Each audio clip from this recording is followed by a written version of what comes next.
જાહેરાત થઈ, પ્રતિબંધ લાગ્યો, ચેકિંગ શરૂ થયું, પરંતુ સૌથી મોટો પડકાર તો હવે શરૂ થાય છે। શું માત્ર પ્રતિબંધ લગાવવો પૂરતો છે?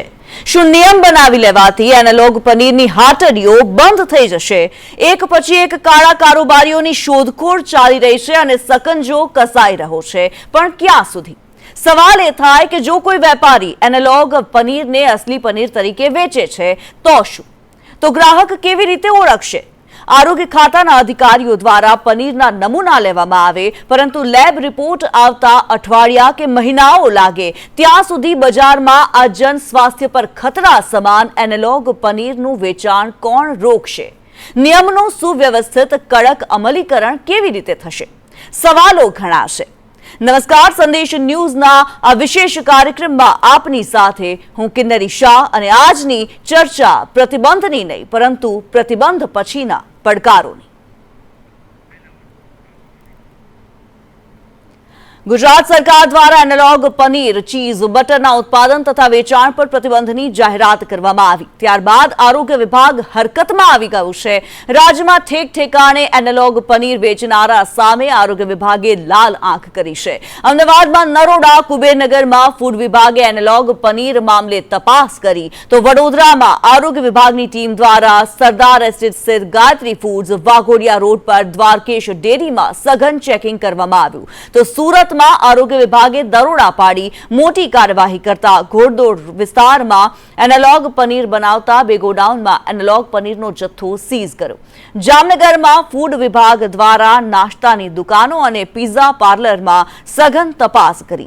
ગાંધીનગરમાં ફૂડ વિભાગ એક્શનમાં આવ્યો અને હોટેલ રેસ્ટોરન્ટમાં સઘન ચેકિંગ હાથ ધર્યું। તો રાજકોટમાં સંદેશ ન્યૂઝના અહેવાલ બાદ આરોગ્ય વિભાગે મનપાની જાણ બહાર ધમધમતી ફોર્ચ્યુન મિલ્ક પ્રોડક્ટ ફેક્ટરી પર દરોડાની કાર્યવાહી કરી। ત્યારે રાજ્યના આરોગ્ય વિભાગ દ્વારા એનાલોગ પનીર અને ચીઝના વેચાણ પર મુકાયેલા પ્રતિબંધના આદેશને લોકોએ તો આવકાર્યો છે, પરંતુ સાથે જ કેટલીક મહત્વની માગણીઓ પણ કરી છે। કડક કાયદાની જરૂરિયાત હોવાનું જણાવ્યું છે। તો એ કેવી રીતના ઓળખવું એ પણ એની બી ગાઈડલાઈન ગવર્મેન્ટે જાહેર કરવી જોઈએ। દુકાનો કે જે શોપ પર વેચાતા હોય ખુલ્લા પનીર, જે બ્રાન્ડ ના હોય અને જે અયોગ્ય હોય ખાવા માટે, એ બધા પનીરને સરકારે બેન લગાવવા જોઈએ। ખુલ્લું પનીર વેચાય છે ત્યાં ગવર્મેન્ટે કોઈ રૂલ્સ લાવવો જોઈએ કે એ લોકો બતાવે કે આ કયું પનીર છે, જેથી લોકો ઓળખી શકે અને સારું પનીર ખાઈ શકે। હા, ડર તો છે જ લોકોને કે ભાઈ આજકાલ ચલો હેલ્થ માટે તો બધા સભાન થઈ જ રહ્યા છે, એટલે લોકોને એ જ ડર છે કે તમે પૈસા વધારે લો, પ્રાઇસ લો, પણ તમે વસ્તુ સારી આપો। ખાવા માટે આજે આપણે પણ આપણા બાળકો માટે પણ જે કાંઈ આ પનીર છે, ચીઝ છે, બટર છે, એમાં કોઈ છેડછાડ થઈ રહી છે તો સરકાર એના માટે પણ પગલાં લે અને પબ્લિક પણ એના માટે જાગૃત થાય, એવું મારું કહેવાનું છે। સરકારે જે આ નિયમ કાઢ્યો છે સારો છે, પણ એ 1 વર્ષ માટે નહીં, આ વસ્તુ કાયમી લાગુ કરવી જોઈએ। કારણ કે હું તો પોતે ડૉક્ટર છું, પણ આ હેલ્થ સેક્ટર સાથે જોડાયેલી વસ્તુ છે, તો હું તો એમ જ કહીશ કે ખરાબ વસ્તુ 1 વર્ષ માટે શું કાયમી જ બેન્ડ હોવી જોઈએ। આ બધી વસ્તુઓ જે માર્કેટમાં મળે છે એનાલોગ, એના ઉપર સ્ટ્રિક્ટ એક્શન લેવા જોઈએ અને કડક કાર્યવાહી થવી જોઈએ। ફૂડ ઇન્સ્પેક્ટરોએ સર્ચ કરીને એની પર પ્રતિબંધ લાવવો જોઈએ। એવું વેચે છે ખોટું વસ્તુ, તેનો નિકાલ આવવાનો જ નથી, કેમ કે તમે છોડી દો છો એટલે પબ્લિકને તો કંઈ જ નથી, એ લોકોને જોઈતું જ હોય એટલે ખાવાના જ। એટલે આપણે બધા જ આપણા જાગ્રત રહેવું જોઈએ ને આખા આપણા દેશના લોકોને નુકસાન, બાળકોને તો બહુ જ નુકસાન થાય છે। ત્યારે આ વિશે આજે ચર્ચા કરવા જઈ રહ્યા છે ને અત્યારે આપણી સાથે એએમસીના લેબ ઓફિસર વિમલભાઈ શાહ જોડાયેલા છે। વિમલભાઈ, સ્વાગત આપનું સંદેશ ન્યૂઝમાં। અને આપની પાસેથી જાણવું છે સૌથી પહેલા તો, જ્યારે એનાલોગ પનીર પર પ્રતિબંધ મૂકવાની વાત કરવામાં આવી છે, જે જાહેરાત કરી દેવામાં આવી છે, સમજવું છે પહેલા આપની પાસેથી કે જ્યારે લેબમાં પનીર રિપોર્ટ માટે થઈને આવતું હોય છે, કઈ રીતે નક્કી થતું હોય છે કે પનીર અસલી છે કે પછી એનાલોગ છે?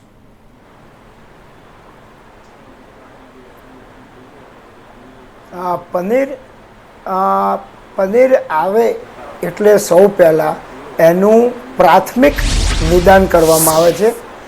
જેમ કે ડૉક્ટરને ત્યાં પેશન્ટ જાય એટલે પહેલાં પ્રાથમિક નિદાન કરીને પછી એના ઉપર એમને જે કંઈ થયું હોય એની પર ટ્રીટમેન્ટ, એની દવાઓ નક્કી થતી હોય છે। એવી જ રીતે લેબોરેટરીમાં પણ પનીર કે પનીર એનાલોગ પનીર નામની કોઈ વસ્તુ આવે કે કોઈ સેમ્પલ આવે એટલે પહેલાં એને ચેક કરવામાં આવે છે. પ્રારંભિક એનું ફિઝિકલ એપિયરન્સ કેવું છે, એમાં ફંગસ ગ્રોથ છે કે નહીં, એ પહેલાં નજરે દેખાય છે કે નહીં એ ચેક કરવામાં આવે છે.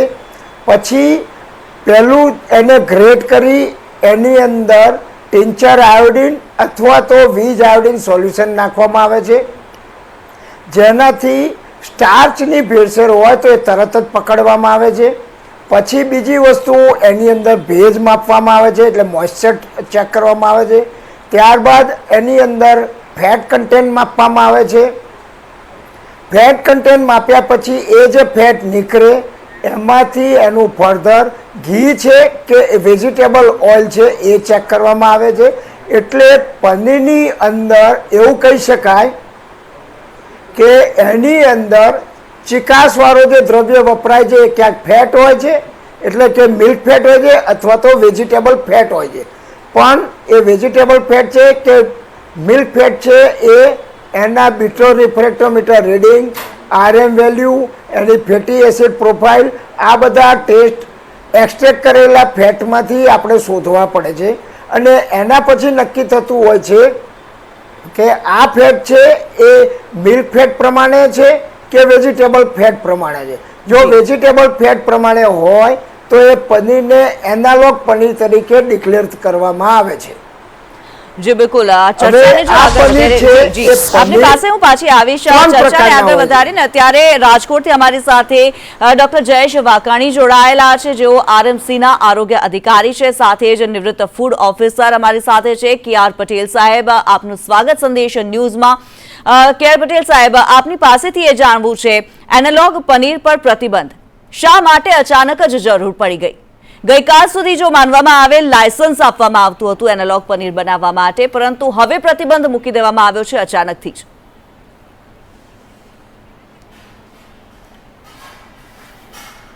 હાજી નમસ્કાર. અચાનક સીધો પ્રતિબંધ મૂક્યો એવું નથી. આરોગ્ય મંત્રી શ્રી, આરોગ્ય વિભાગ, ફૂડ એન્ડ ડ્રગ્સ વિભાગની ઘણા સમયથી મહેનત હતી. બજારમાં ડુપ્લિકેટ અથવા એનાલોગ પનીરની ફરિયાદો જોવા મળતી હતી. 4 મહિના પહેલા નોટિફિકેશન બહાર પાડેલ હતું કે તેઓ કયા પ્રકારનું પનીર ઉપયોગ કરે છે તેનું અવશ્ય એ લોકોએ હોટલમાં એને ડિસ્પ્લે કરવાનું રહેશે. એના પછી ફૂડ એન્ડ ડ્રગ્સ ડિપાર્ટમેન્ટે સર્વે કર્યો તો એમાં એનાલોગ પનીર મળી આવ્યું. એટલે પછી સરકારે પુખ્ત વિચારણાના અંતે આ તાત્કાલિક એને પ્રોહિબિશન કરવામાં આવેલ છે. જી બિલકુલ, અને જયેશજી પણ અમારી સાથે જોડાયેલા છે. જયેશભાઈ, આપની પાસેથી જાણવું છે કે સરકારે તો હવે પ્રતિબંધ મૂકી દીધો છે, પરંતુ હવે મેદાન પર જો વાત કરવામાં આવે, ગ્રાઉન્ડ રિયાલિટીની જો વાત કરવામાં આવે, કયા કયા એવા પડકારો જે જોઈ રહ્યા છો કે જે આરોગ્ય વિભાગની ટીમની સામે પડ્યા છે?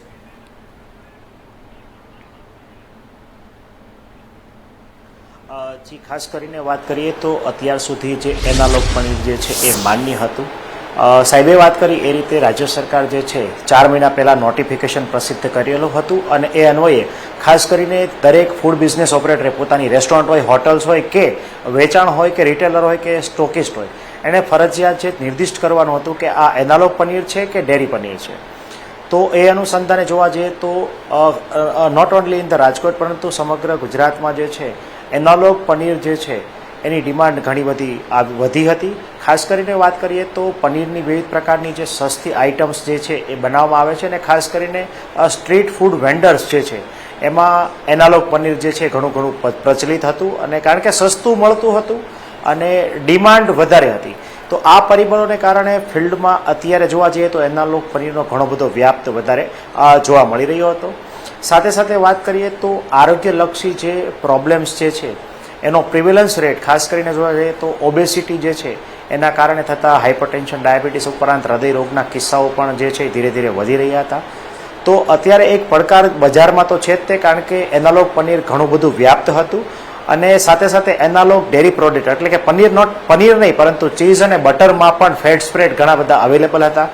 તો રાજ્ય સરકારનું આ પગલું ખૂબ આવકારદાયક છે, પરંતુ ફિલ્ડની અંદર 100% ઇમ્પ્લિમેન્ટેશન માટે જે આપણે નોટિફિકેશન પ્રસિદ્ધ થયું છે એનું સંદર્ભે તમામ નોટિસ અને ખાસ કરીને દરેક ફૂડ સેફ્ટી ઓફિસરે આમાં સઘન કામગીરી કરીને આ નોટિફિકેશન છે એનું સુદૃઢ અને વ્યવસ્થિત અમલીકરણ કરવું જે છે એ થોડું કઠિન રહેશે, પરંતુ 100% થઈ શકે તેમ છે. બિલકુલ, આપ જે પ્રમાણે આશાવાદ સેવી રહ્યા છો કે 100% પોસિબલ છે અમલીકરણ, પરંતુ સવાલ એ થઈ રહ્યો છે કે આ પ્રતિબંધની જે જાહેરાત કરવામાં આવી છે, શું તેનાથી જે હાટડીઓ ચાલે છે એ બંધ થઈ જશે? શું એ ડર લોકોની અંદર, જે વેપારીઓ છે એનાલોગ પનીર વેચતા, એ લોકોની અંદર આવશે? કારણ કે હું રાજકોટની જ આજની જો વાત કરું તો ફોર્ચ્યુન મિલ્ક પ્રોડક્ટની જે ફેક્ટરી હતી, ધમધમતી ફેક્ટરી, જેને 25 જૂને સીલ પણ કરવામાં આવી હતી, કાર્યવાહી દરોડાની કરવામાં આવી હતી અને ત્યારબાદ ફરી એકવાર એ ફેક્ટરી ધમધમતી થઈ ગઈ હતી. સંદેશ ન્યૂઝે પણ આ અહેવાલ પ્રસારિત કર્યો હતો. તો આવા પ્રકારના જે વેપારીઓ છે તેને લઈને આરોગ્ય વિભાગ શું કરશે?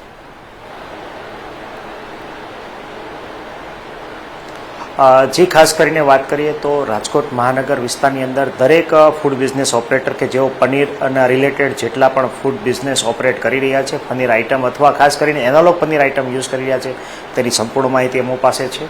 આ ઉપરાંત જોવા જઈએ તો છેલ્લા 1.5 મહિનાથી રાજકોટ મહાનગરપાલિકા દ્વારા જે છે સઘન અને સખત કાર્યવાહી છે આ અંગે કરવામાં આવી છે. અમારું સૌ પ્રથમ અમારી જે સીલિંગ પ્રોડક્ટની યાદ કરીએ તો અમારા 10 થી 12 જેટલા એકમો સીલ કર્યા. એમાં ખાસ કરીને ઇન્ડસ્ટ્રીયલ એસિટિક એસિડ જે છે એ પનીર ફાડવા માટે, એટલે પનીર બનાવવા માટે, દૂધ ફાડવા માટે વપરાશમાં લેવાતું હતું. આ ઉપરાંત વિવિધ પ્રકારના હાઇજેનિક કન્ડિશનનો અભાવ જોવા મળતો હતો. આ તમામ બાબતો ઉપરાંત ખાસ કરીને રિટેલર જ્યારે સેલ કરે ત્યારે છૂટક પદાર્થની અંદર જે છે એ એનાલોગ આઇટમ કે પનીર, મિલ્ક પનીર એવું સ્પેસિફિકલી કોઈ નિર્દિષ્ટ કરતા નહોતા. આવા 3 કારણોસર અમે ઘણી બધી પેઢીઓ જે સીલ કરી હતી. ત્યારબાદ અમને એ અનુસંધાને જે છે સીલ કર્યા બાદ એમનું સ્પેસિફિકેશન જે છે એ મળતા અમારું ઇન્સ્પેક્શન વિઝિટ થઈને પછી આ બાબતો જે છે એ સીલ ખોલવાની કરવામાં આવી હતી. પરંતુ આજે જ વાત કરીએ તો એ જે એક ફૂડ બિઝનેસ ઓપરેટરવાળી જે પેઢી હતી ત્યાં એનાલોગ પનીર જે એમને મળ્યું હતું, આજે જ અમારી કામગીરી જે છે માનનીય આપણે નોટિફિકેશન પ્રસિદ્ધ થયા અને માનનીય આરોગ્ય મંત્રી સાહેબે ડિક્લેર કર્યું એ મુજબ તાત્કાલિક અમે કાર્યવાહી ચાલુ કરી દીધી છે. અને આજથી જ તે રાજકોટમાં તમામ ફૂડ બિઝનેસ ઓપરેટર્સની અંદર ફફડાટ પણ જે છે એ વ્યાપ્ત થયો છે. અને આશા રાખીએ છીએ કે અમે આ કામગીરી છે એઝ અર્લી એઝ પોસિબલ સંપૂર્ણતઃ કરીશું અને બજારમાંથી એનાલોગ આઇટમ્સ જે છે એ સહેજ પણ ના વપરાય એ સુનિશ્ચિત કરીશું. બિલકુલ, ત્યારે રાજ્યમાં એનાલોગ પનીર, ચીઝ, બટર પર પ્રતિબંધ મૂકવામાં આવ્યો છે. ખોરાક ઔષધ નિયમન તંત્ર દ્વારા રાજ્યભરમાં દોડધામ મચાવી દેવામાં આવી છે અને રાજ્યભરમાંથી કુલ 29 જેટલા સેમ્પલ લેવાયાનો રિપોર્ટ અત્યારે સામે આવી રહ્યો છે. 1053 કિલોગ્રામ જથ્થાનો નાશ પણ કરવામાં આવ્યો છે. 134 જેટલા એકમોની તપાસ હાથ ધરવામાં આવી. 2.82 લાખની રકમનો જથ્થો નાશ કરવામાં આવ્યો છે. ત્યારે જે પ્રમાણે એનાલોગ પનીરને લઈને અત્યારે ચર્ચા કરવામાં આવી રહી છે, જે આંકડા સામે આવી રહ્યા છે, દોડધામ અત્યારે મચાવવામાં આવી છે. ચર્ચાને જો આગળ વધારીએ, પટેલ સાહેબ, આપની પાસેથી જાણવું છે, શું આપને એવું લાગી રહ્યું છે કે આ પ્રતિબંધનો નિર્ણય તો લેવામાં આવ્યો છે, પરંતુ અમલીકરણમાં ઘણા બધા પડકારો, ઘણી બધી ચેલેન્જીસનો સામનો કરવાનો આવશે?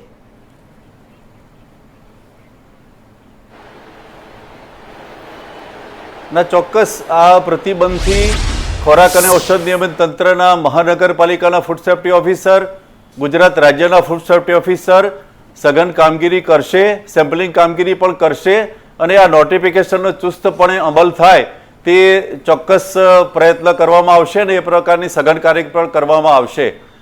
એનાલોગ પનીરની વાત કરીએ તો ખરેખર એનાલોગ પનીર એ ખરેખર કાયદેસરનું પનીર છે જ નહીં. એનાલોગનો મિનિંગ જ છે કે પનીર એટલે મિલ્ક ફેટમાંથી બનાવેલું પનીર. એનાલોગ પનીર એટલે પનીર જેવું. તો એવી તો કોઈ વસ્તુની કાયદામાં એની માન્યતા છે જ નહીં. જી, કાયદામાં મીડિયમ ફેટ પનીર, લો ફેટ પનીર અને પનીર 3 પ્રકારના સ્ટાન્ડર્ડ ઓલરેડી કાયદામાં આપેલા છે અને એના ફેટની માત્રા નિશ્ચિત કરવામાં આવેલ છે, એના સ્ટાન્ડર્ડ ફિક્સ કરવામાં આવેલા છે. તો એમાં વેજીટેબલ ઓઇલ નાખીને એનાલોગ પનીર બનાવવું એ કૃત્ય બિલકુલ ચલાવી લેવાય નહીં અને એ ભેળસેળને કોઈ પણ સંજોગોમાં ચલાવી લેવામાં ન આવે એ જન આરોગ્યના હિતમાં અત્યંત જરૂરી છે. જી બિલકુલ, અહીંયા વિમલભાઈ આપની પાસેથી જાણવું છે, સામાન્ય રીતે જ્યારે આરોગ્ય વિભાગ દ્વારા કાર્યવાહી કરવામાં આવતી હોય છે, સેમ્પલ લેવામાં આવતા હોય છે, જે રિપોર્ટની વાત કરવામાં આવે, રિપોર્ટ આવતા લગભગ અઠવાડિયા લાગી જતા હોય છે, આવું શા માટે?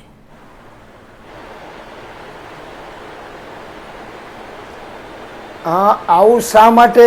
એના માટે એક જ વસ્તુ હું કહીશ કે અમારી લેબોરેટરી અમદાવાદ મ્યુનિસિપલ કોર્પોરેશનની છે, FSSI પ્રમાણે, અને NABL એક્રેડિટેડ લેબોરેટરી છે. હવે FSSIના કાયદામાં જે મેથડ વાપરવાની હોય, NABLના નોર્મ્સ પ્રમાણે કાર્યવાહી કરવાની હોય, જ્યારે સેમ્પલ આવે અને ત્યાંથી રિપોર્ટ જનરેટ થઈને ડેઝિગ્નેટેડ ઓફિસર પાસે રિપોર્ટ જાય, એ દરમિયાન અનેક તબક્કાઓમાંથી એ સેમ્પલને પસાર થવું પડતું હોય છે. આ દરમિયાન જે કંઈ એના ઉપર પૃથક્કરણ કરવાનું હોય છે સેમ્પલનું, જેમ કે પનીર હોય તો પનીર, ઘી હોય તો ઘી, ગમે તે, પણ એ પૃથક્કરણ કરવામાં જે કંઈ જુદા જુદા પેરામીટર હોય એ દરેક પેરામીટરનો સમય સુનિશ્ચિત કરેલો હોય છે કે મેથડ પ્રમાણે. તો એ મેથડમાં કેટલો ટાઈમ લાગશે, એ જે લાગે પછી એક વખત એવું થયું કે આ પ્રોડક્ટ આપણા સ્પેસિફિકેશન પ્રમાણે FSSIના નિયમ પ્રમાણે નથી આવતું, તો એને ફરીથી કોઈને નુકસાન ના જાય અથવા તો ખોટો રિપોર્ટ જનરેટ ના થાય એના માટે એનું રિપીટમાં એનાલિસિસ કરવાનું હોય છે. એ રિપીટ એનાલિસિસ થયા પછી એ રિપોર્ટ જનરેટ થઈને મોકલવાનો હોય છે. એટલે નોર્મલી FSSIની FSSIએ કાયદામાં જે લિમિટ આપી છે કે 14 દિવસની અંદર રિપોર્ટ જનરેટ કરીને આપવાનો હોય છે. એના બદલે અમદાવાદ મ્યુનિસિપલ કોર્પોરેશનની લેબોરેટરી એવો પ્રયત્ન કરે છે કે એ પહેલાં 10 થી 12 દિવસમાં થતું હતું, હવે ધીમે ધીમે 9 દિવસ પર આવ્યું છે, અને અત્યારે અમારો ટાઈમ પીરિયડ 7 થી 8 દિવસનો થઈ ગયો છે. જી બિલકુલ, ત્યારે ગુજરાતમાં એનાલોગ પનીર, ચીઝ અને બટર પર પ્રતિબંધ લાદી દેવામાં આવ્યા બાદ હવે ગૃહ રાજ્યમંત્રી, નાયબ મુખ્યમંત્રી હર્ષ સંઘવીનું નિવેદન સામે આવી રહ્યું છે. વિભાગો દ્વારા એનાલોગ પનીરનું તો ઓલરેડી નોટિફિકેશન કાલે આવી ગયું છે, પરંતુ તે પછી બી સરકારના આ પ્રકારના પરિપત્રને જે લોકો માને નહીં અને લોકોને સ્વાસ્થ્ય જોડે જે છેડા કરવાનો પ્રયત્ન કરશે, તે લોકો જોડે સરકાર દ્વારા કડકાઈપૂર્વક કામ કરવામાં આવશે. અને આ બાબતે ભવિષ્યમાં અમે એક ટાસ્ક ફોર્સ બી બનાવીએ છીએ, જેમાં તમામ વિભાગો બી સામેલ હશે. એટલે આ સૌ લોકોને માત્ર ભેલસેલવાળો સામાન ઉપયોગ કરવો એટલા જ પૂરતું નહીં, પણ અમે આ લોકોને ખૂબ મોટા ગુનેગારની નજરેથી જોઈએ છે. જે લોકો રાજ્યના નાગરિકની સ્વાસ્થ્ય જોડે છેડા કરે તે લોકોને નહીં જ છોડવામાં આવે, અને આ બાબતે ગંભીરતાપૂર્વક રાજ્ય સરકાર પગલાં ભરશે. ત્યારે નાયબ મુખ્યમંત્રીની પ્રતિક્રિયા પણ સામે આવી છે. જયેશભાઈ, અહીંયા સવાલ એક થઈ રહ્યો છે, જે પ્રમાણે વિમલભાઈને મેં પૂછ્યું હતું, લેબ રિપોર્ટની વાત કરી રહી હતી. લેબ રિપોર્ટ આવવામાં જ્યારે આરોગ્ય વિભાગ દ્વારા સેમ્પલિંગની કામગીરી કરવામાં આવતી હોય છે, સેમ્પલ મોકલવામાં આવતા હોય છે, મહિનાઓનો ક્યારેક સમય લાગી જતો હોય છે, અઠવાડિયાઓનો સમય લાગી જતો હોય છે, અને આવા સમય દરમિયાન જો કોઈ વેપારી છે આ પ્રકારનું એનાલોગ પનીર વેચે છે તો નુકસાન તો ગ્રાહકનું જ થવાનું છે, જોખમ તો ગ્રાહકના સ્વાસ્થ્ય ઉપર જ રહેવાનું છે.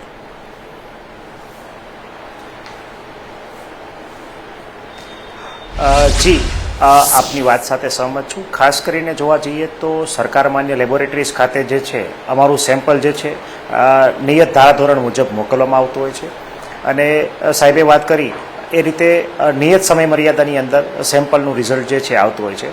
હાલ અમે એક પદ્ધતિ અપનાવી રહ્યા છીએ કે કોઈ પણ જો તમને પ્રાથમિક દ્રષ્ટિએ પણ સહેજ પણ ભેળસેળ જણાય, અથવા તમને કોઈ પણ અમારા ફૂડ સેફ્ટી ઓફિસરને સહેજ પણ શંકા જણાય, તો આ પનીર ઉપરાંતની કોઈ પણ પેરિસેબલ આઇટમ હોય અમે એનો સ્થળ ઉપર જ નિકાલ કરીએ છીએ, જેથી આ નાગરિકો સુધી આ અખાદ્ય જથ્થો છે એ ન પહોંચે. અને સાથે સાથે અમે વહીવટી ચાર્જ પણ દંડ સ્વરૂપે જે છે વસૂલ કરીએ છીએ, જેથી આ અખાદ્ય જથ્થો જે સ્ટોરેજ કરવાનો કે સીઝ કરવાનો તો વાત નથી આવતી, પરંતુ તાત્કાલિક આનો અખાદ્ય જથ્થાનો નિકાલ જ થઈ જાય, જેથી આપણે નાગરિકોની મહામૂલી જે જિંદગી સાથે જે ખેલવાડ થઈ રહ્યા છે એને અટકાવી શકીએ. પરંતુ હાલ જે છે રાજકોટ મહાનગરપાલિકાની ખાલી વાત કરું તો અમારી ફૂડ લેબોરેટરી જે છે અર્બન ડેવલપમેન્ટ ડિપાર્ટમેન્ટના માન્ય પીએસ સાહેબની સૂચનાથી જે છે અમે ડ્રાફ્ટ ડિઝાઇન ઓલરેડી કરી દીધી છે. તમામ મહાનગરોમાં પણ આ ફૂડ લેબોરેટરી બને એવી એમને નેમ વ્યક્ત કરેલી હતી. તો આવી લેબોરેટરી જો અમારા રાજકોટ શહેરમાં જ તો નિર્ધારિત જે છે ધારાધોરણ મુજબની NABL એક્રેડિટેડ લેબ બની જાય તો આમાં ઘણો બધો સમય જે છે એ બચી જશે અને ભવિષ્યમાં આ જે ખાસ કરીને વાત કરીએ તો સેમ્પલ કલેક્શનથી માંડીને એના રિઝલ્ટ આવવા, ત્યારબાદ એજ્યુડિકેશનની કાર્યવાહી કરવી કે પ્રોસિક્યુશનની કાર્યવાહી કરવી એ ઝડપી હાથ ધરી શકાશે.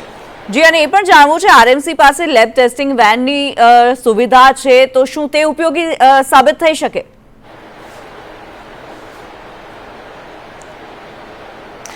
જે ખાસ કરીને વાત કરીએ તો જે આપણે રાજ્ય સરકાર દ્વારા ફૂડ સેફ્ટી વાન જે આપવામાં આવી છે એના દ્વારા જે મેજિક બોક્સ અંતર્ગત પ્રાઇમરી જે ડિટેક્શન જે છે અમારા દ્વારા કરવામાં આવતું હોય છે.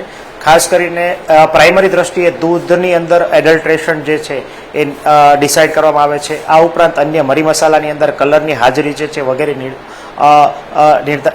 એનું ટેસ્ટિંગ જે છે કરવામાં આવતું હોય છે. આ ઉપરાંત જે સિમ્પલ દ્રષ્ટિએ સ્ટાર્ચ આઈડેન્ટિફિકેશન કરવાની કે આયોડિન ટેસ્ટ કરવાની વગેરે જે પ્રાથમિક ટેસ્ટ જે છે અમારા દ્વારા હાથ ધરી શકાતી હોય છે.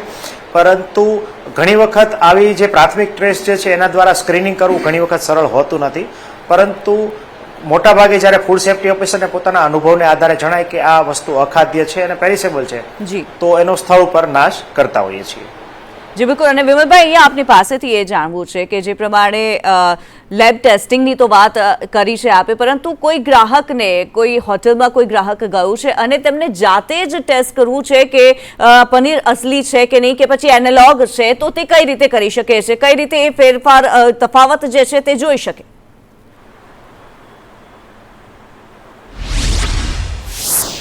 પનીરને ચેક કરવા માટે એનાલોગ પનીર હોય તો નોર્મલી એનાલોગ પનીર બનાવવા માટે વેજીટેબલ ફેટનો ઉપયોગ થતો હોય છે. હવે વેજીટેબલ ફેટનો ઉપયોગ કર્યા પછી એને સફેદ કલરનું બનાવવા માટે, એટલે કે આકર્ષક દેખાવા માટે એમાં સ્ટાર્ચનો પણ ઉપયોગ થતો હોય છે. તો સ્ટાર્ચનો ઉપયોગ કરીને પ્રાથમિક રીતે તમે એને ચેક કરી શકો. કોઈ પણ પનીરને તમે એક ડીશમાં લઈ એને છીણી નાખો. એ છીણીને એમાં ટિંચર આયોડિન કે વીજ આયોડિન સોલ્યુશનના ટીપા નાખતા જો એ કાળો કલર આપે તો એ એમાં સ્ટાર્ચની ભેળસેળ ખબર પડે. એટલે સ્ટાર્ચની ભેળસેળ હોય તો શંકાસ્પદ દાયરામાં આવે અને એને પનીર એનાલોગ તરીકે ગણી અને એ ના ખાવું જોઈએ. જી બિલકુલ. વિમલભાઈ, સમયનો અભાવ છે, અત્યારે જવાબને ટૂંકાવવો પડશે.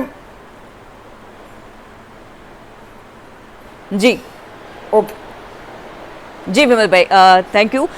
પટેલ સાહેબ અમારી સાથે જોડાયેલા છે. પટેલ સાહેબ, આપની પાસેથી જાણવું છે, આ પ્રકારે એનાલોગ પનીર વેચવાવાળા જે વેપારીઓ છે, કાળો કારોબાર કરનારા જે વેપારીઓ છે, તેમના પર કાયદાકીય જોગવાઈ શું લાગુ પડતી હોય છે? ટૂંકમાં જણાવશો.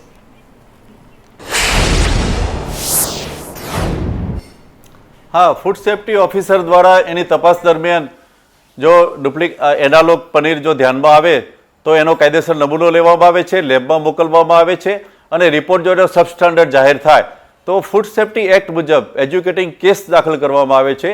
એમાં એજ્યુકેટિંગ ઓફિસરને 5 લાખ સુધીના દંડની જોગવાઈની સત્તાઓ આપેલ છે. વધુમાં વધારાનો જથ્થો ફૂડ સેફ્ટી એક્ટ મુજબ સીઝ કરવામાં આવે છે, જેથી એ લોકોના સુધી પહોંચે નહીં અને રિપોર્ટ આવ્યા પછી એ જથ્થાનો નાશ કરવામાં આવે છે. જી ધન્યવાદ પટેલ સાહેબ, આપ અમારી સાથે જોડાયા. જયેશભાઈ, આપનો પણ ધન્યવાદ. અને વિમલભાઈ, આપ અમારી સાથે જોડાયા, આપનો ખૂબ ખૂબ ધન્યવાદ. ત્યારે એનાલોગ પનીર પર પ્રતિબંધ મુકાયો પછી પણ જો ગ્રાહક અસલી અને એનાલોગ પનીર વચ્ચેનો ફરક ન જાણી શકે તો માત્ર પ્રતિબંધનો ઉદ્દેશ્ય પાર કેવી રીતે પડશે? એ પડકાર સરકારની સામે છે જ. ત્યારે આ ચર્ચાના અંતે એક વાત સ્પષ્ટ છે કે પ્રતિબંધ બાદ યોગ્ય અને સતત અમલવારી અત્યંત જરૂરી છે. આ સાથે આ ચર્ચામાં હાલ બસ આટલું જ. નમસ્કાર.